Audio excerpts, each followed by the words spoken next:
Welcome to the Work, Wealth, and Travel podcast. I'm your host, Nicole, and this podcast is your guide to start creating a lifestyle by design. From entrepreneurship, money and finance, taxes and residencies, and everything in between, this show highlights the nuances of a true global citizen lifestyle. Let's dive in. Welcome back to the Work, Wealth, and Travel podcast. In today's episode, I sit down with our guest, Jamie Edwards. So Jamie is a photographer and award-winning travel writer. Her website, which is I Am Lost and Found, is a place that inspires both adventure and luxury in travel.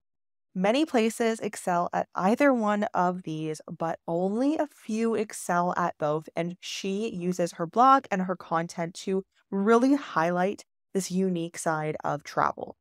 She's a passionate writer, and her favorite travel experiences she shares with the world, like the most remote place to stay in Northern Iceland, how to reserve a table at the most coveted restaurant in the world, and how to find the best safari outfitter to track the silverbacks in Uganda.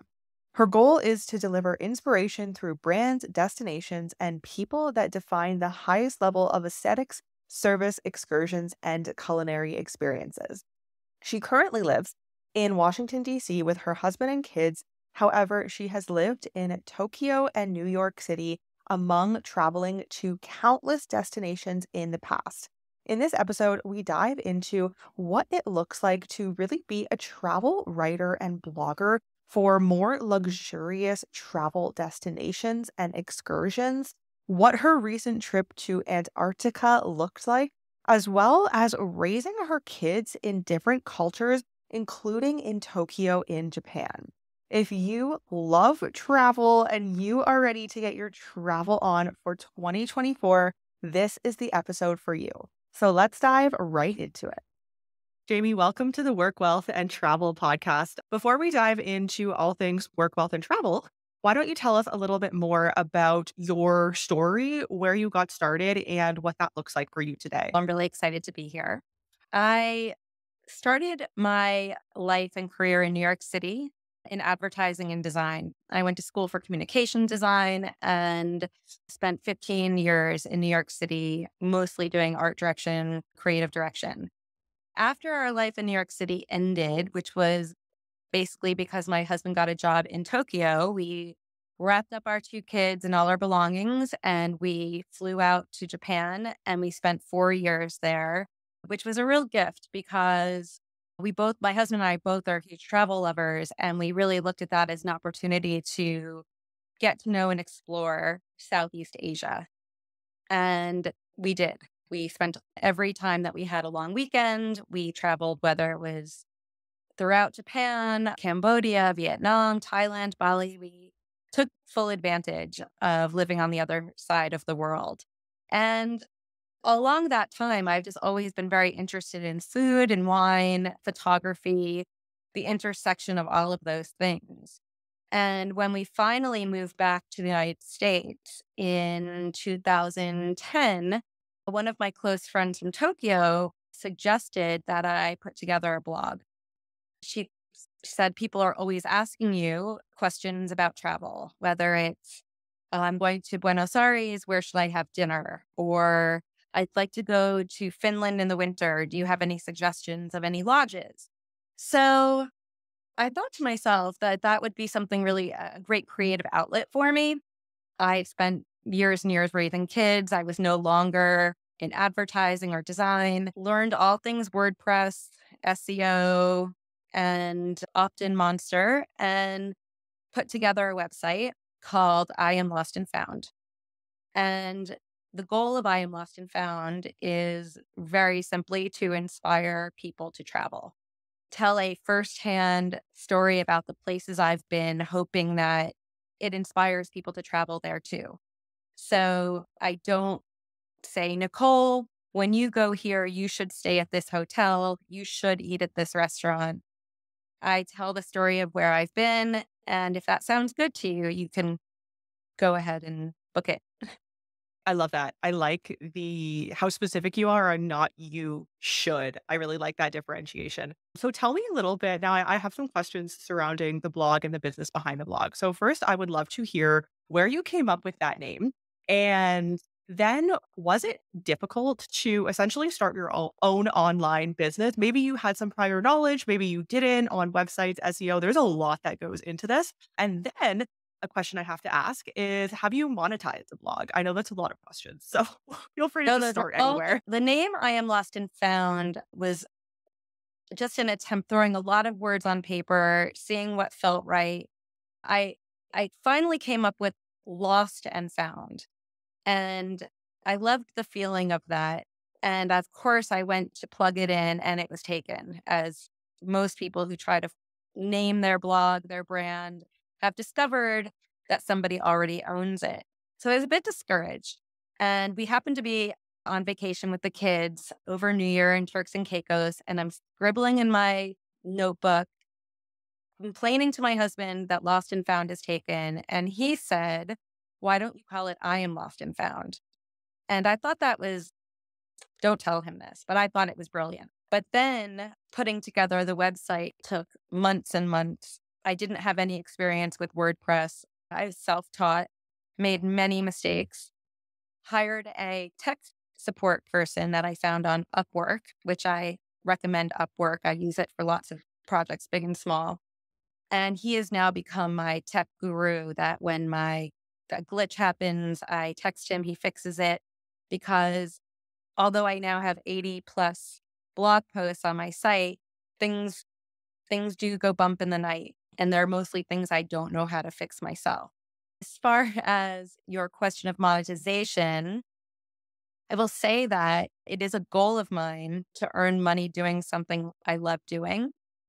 With that said, I have not earned much money yet, but I am putting myself out there as a travel writer and really with the hopes of being hired by publications to write about travel. So my blog is one extension, sort of my portfolio of my travel writing. And then Jamie Edwards as a travel writer separately, I do write for a few other platforms beyond my own where I get paid. But so that is my goal, is to get paid to write about travel. I love that. What an amazing goal. So talk to me a little bit about now you do get paid and you monetize your travel experience through travel writing. So what has that journey looked like for you to do something that you love and make money? It's interesting because, as I mentioned, I was trained as a graphic designer in advertising. I was an art director and I worked with a writer. I was paired with a writer. And I was always the art side, and my partner was always the writer. And I think the best relationships between that kind of partnership is where the writer knows 25% about art, and the art director would know at least 25% about the writing. So there's good marriage. For me to then flop to becoming a writer was a lot for me to take on because I did not think of myself as a writer. But it's been about 6 years now, and I feel more confident with my voice every day, every piece I put out there. I truly do love writing. I spend a lot of time thinking about future posts, what I'd like to write about. And as I said earlier too, it's become a really wonderful creative outlet for me. And you saying that makes me think, what is some advice, because you said you have been doing this for quite a few years, advice that you would give to somebody who is looking to start something in the online space where they have the freedom and the ability to go when they want, where they want, and who wants to really monetize their experience, their knowledge, and likely that may be from travel, that may be from something else. But what are some starting steps or advice that you would give to somebody?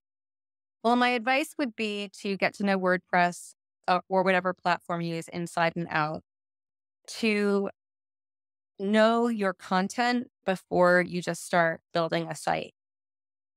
I know it's a cliche, but content is everything. If you don't have good content, whether it's Instagram or your website, no one will ever look at it. So really make sure the content is refined and something you're proud of, even if that means revising it 50 times. Once that hurdle is taken care of having your name and buying the domain name, I think it just becomes after the content, being willing to wait and be patient with it because it's slow going when it comes to growth and rankings on Google. It took me at least 3 or 4 years for some of my pages to start ranking on page one of Google. And it can get discouraging, I understand. And a blog is not only a time suck, but a money pit with all the things that you have to do to help maintain it. So some of my advice would definitely be to not get discouraged and stick with it. Because once I started hitting page one of Google for some of my pieces, the others started flowing. And I think that was it definitely got the ball rolling. What did your SEO journey look like from not knowing how to set up a website in WordPress to ranking on page one of Google? That's phenomenal. Congratulations.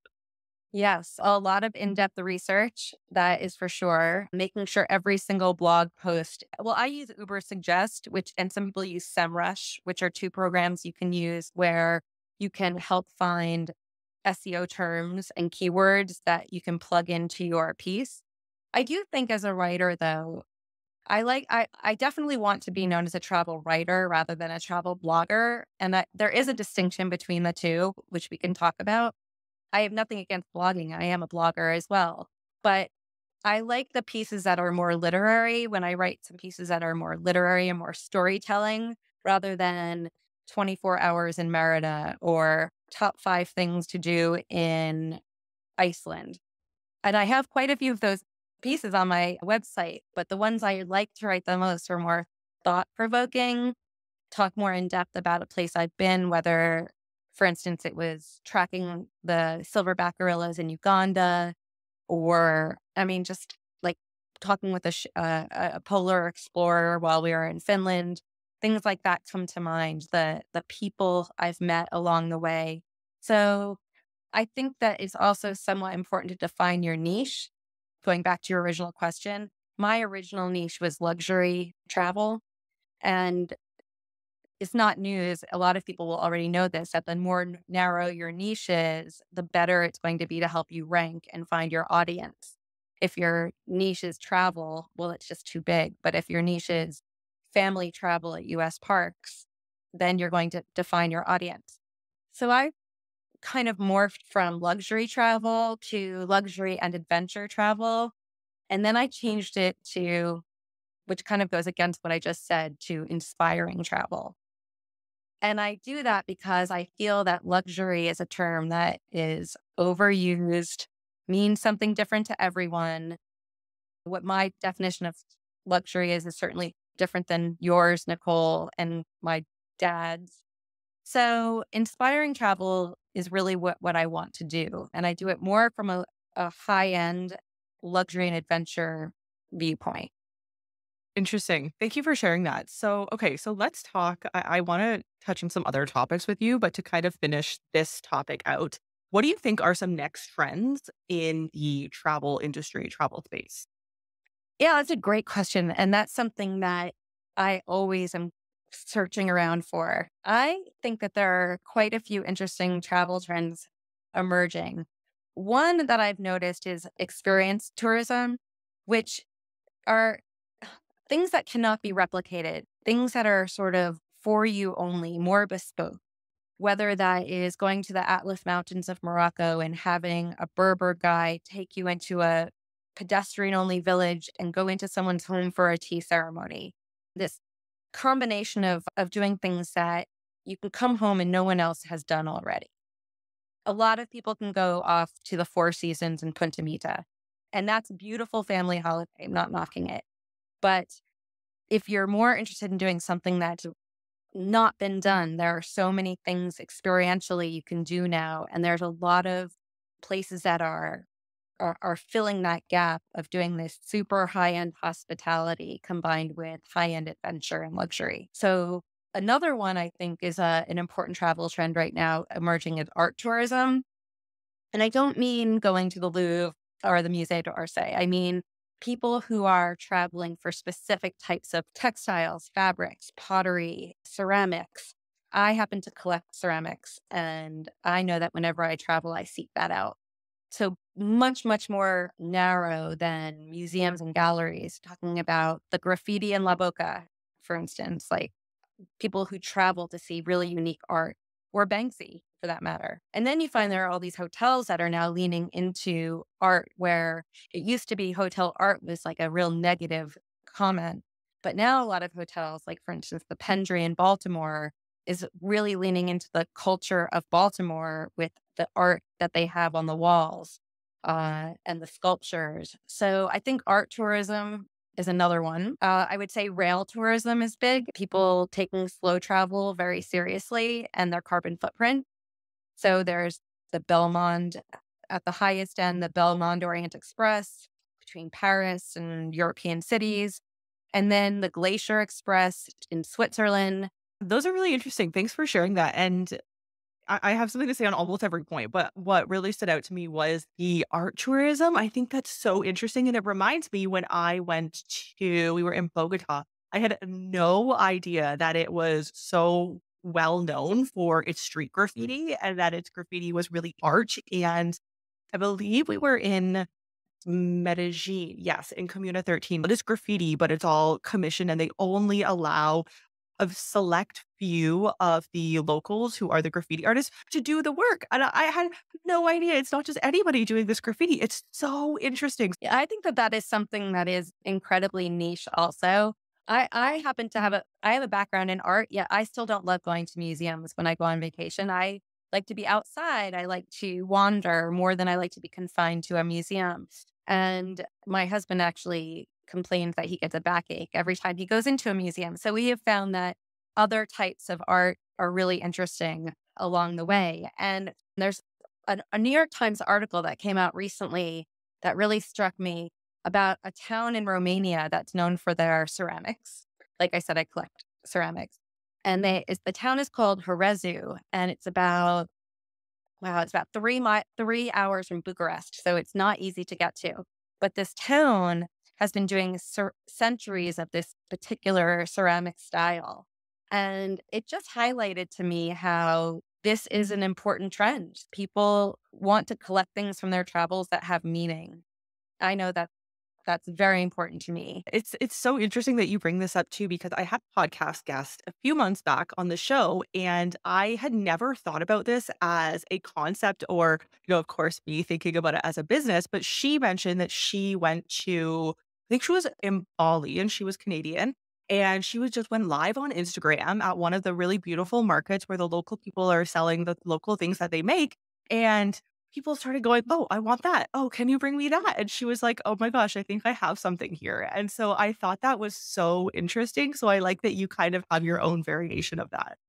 I do. I do. Well, I have a collection of bowls that I've been collecting. My husband and I have been collecting for years. We probably have about 30 from 30 different countries, places. And every single bowl is a memory of that trip. So I always joke that the bowls hold my memories, and we have them out, and I had to start labeling them underneath because I can't remember what's from where anymore.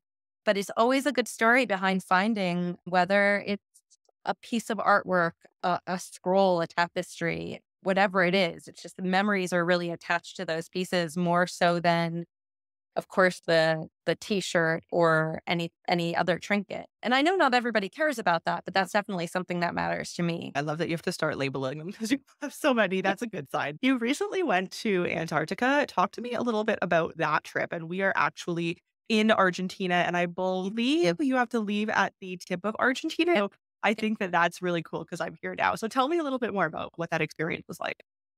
So you're correct. We flew to Ushuaia, first to Buenos Aires and Buenos Aires to Ushuaia, which is the southernmost tip of South America, where we picked up our vessel called the Ultramarine. But the background to that story is that my bucket list, wish list was to go to all seven continents. And that was my seventh continent. And 2 years ago, I asked my stepfather, maybe it was 3 years ago, he's 78. I asked my stepfather to join me. My husband did not have an interest in going. My mother is not adventurous. And I thought, who can I bring along that I don't really have to entertain or talk to if I don't want to?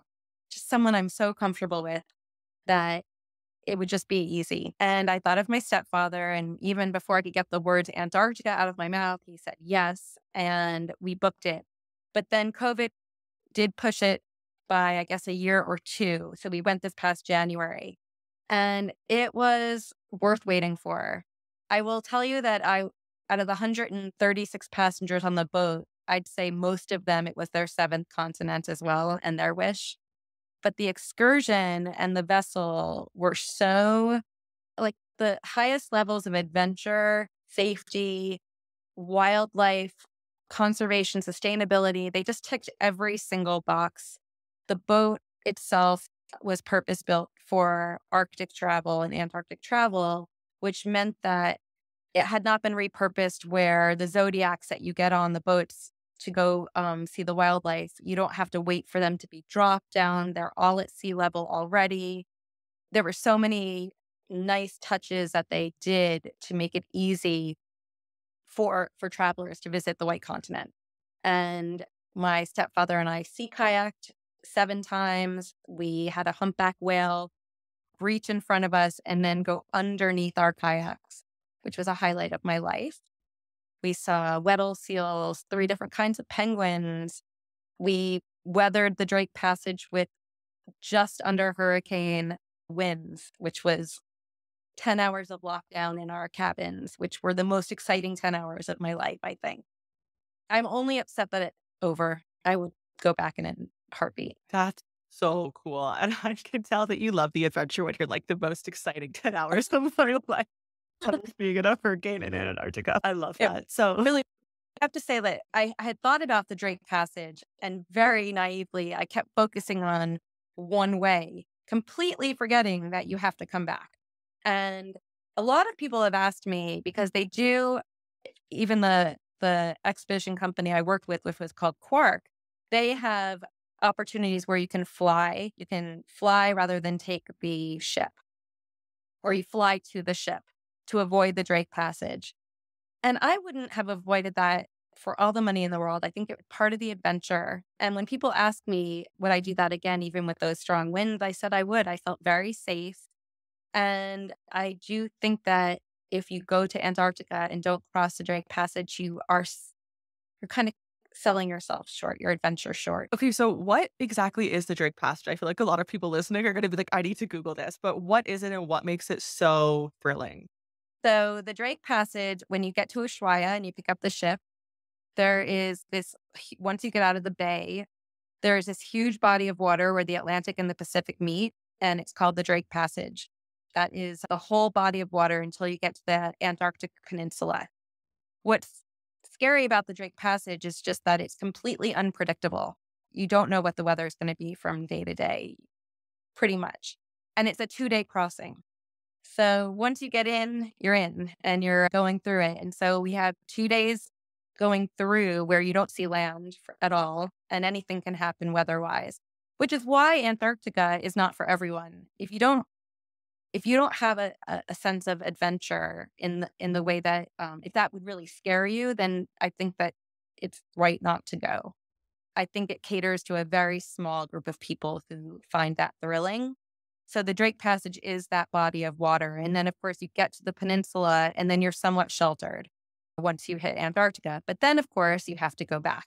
And when we went back, we actually got left a little bit early because they were predicting some weather in the passage. Little did we know that we were going to get hit with what was probably the worst winds the boat had ever experienced. We found that out later. So cool. What an experience. So I want to chat to you about off air. We were talking a little bit about both of your children have done gap years and I'm sure your daughter probably is learning or speaking their language and your son is. So tell me a little bit about what it has looked like for you.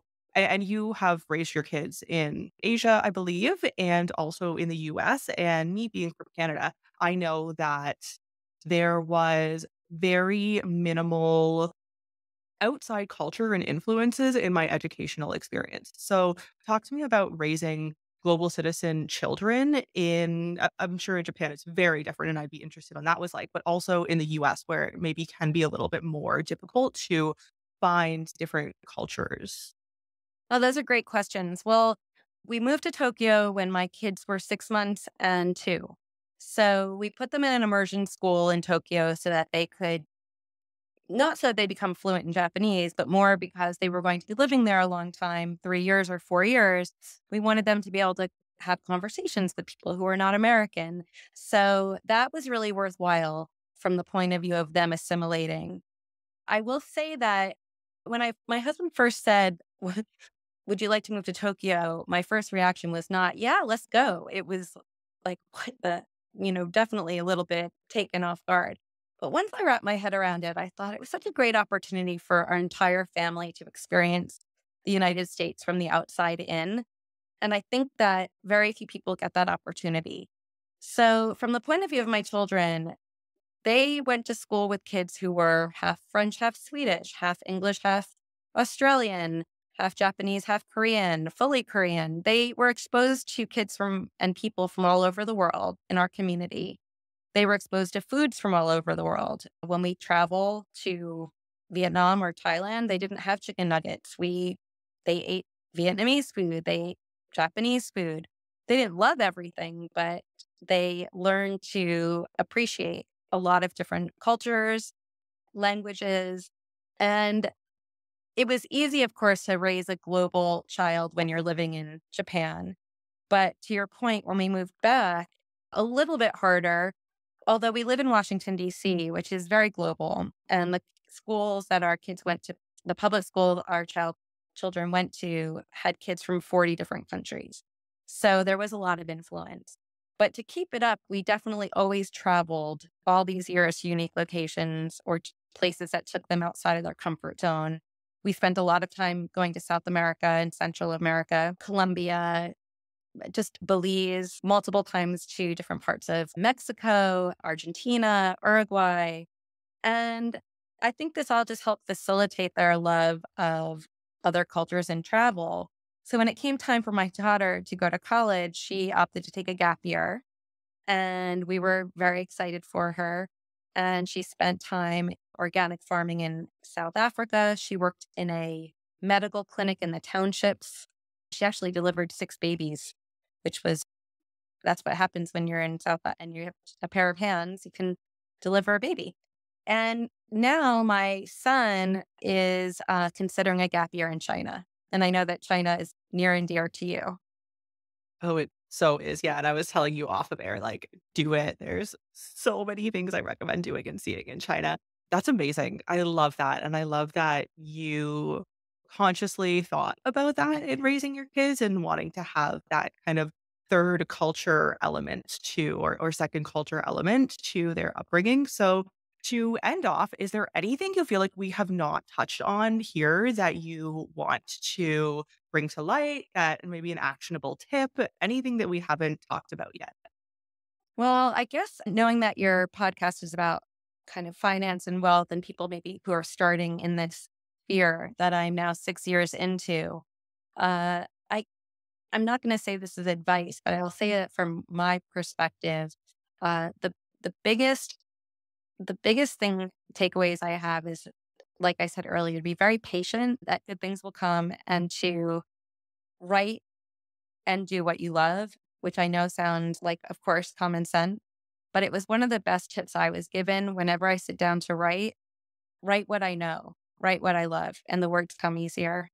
So, and I have faith that good things will come for people who just plow away at the things they enjoy doing. Yeah, I love that. And I totally agree. I've started, and I always go back to my personal experience in this. I've started ventures in the past that I was not fully and truly passionate about. And those don't really lead anywhere because, yes, if you grow them and scale them, and if it's not something that your heart is truly in, it's not going to be as big as it could be. So I could not agree with that more. So, where can people find you online and your blog?